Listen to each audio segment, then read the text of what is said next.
David may soon get a leg up on Goliath as President Biden signs an executive order aimed at leveling the corporate playing field. David Winter looked into what the Biden administration says is a move that will promote a fair, open, and competitive marketplace.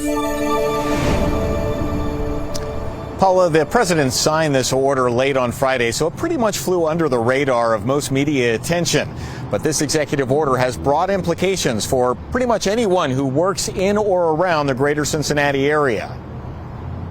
The executive order could potentially affect everyone from Wall Street to Station Road. I would say out here there's probably around 3,000. 3,000 mums may sound like a lot, but in the farming world, it's chicken feed.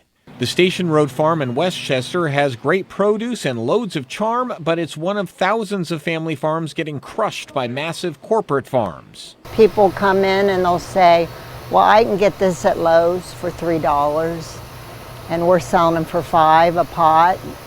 And I'm like, well, I can't compete with them. Some of the 72 provisions in the sweeping executive order would limit mergers and acquisitions.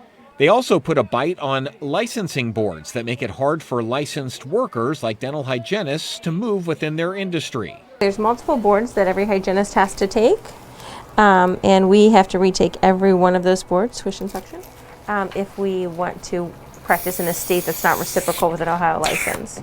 For instance, if Sheila Solaria wanted to move to Florida, she would have to retake all of her boards, putting her out of work for months. But people's mouths are the same in Florida as they are in Ohio.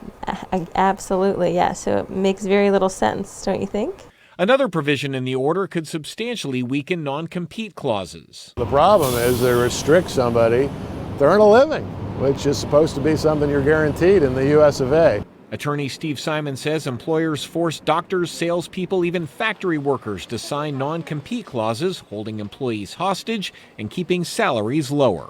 But the legal term for it, David, is these employees get screwed.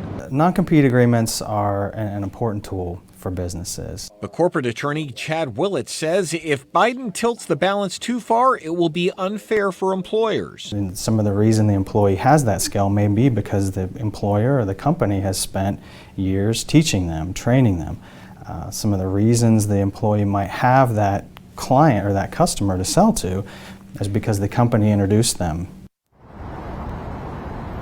And President Biden's order, for the most part, orders the Federal Trade Commission, the Federal Communications Commission, Department of Labor, Department of Agriculture to look into their rules and change those rules. Those changes, of course, could take months. Paula?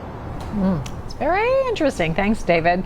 The executive order says the increased competition should result in lower prices for consumers. We'll see.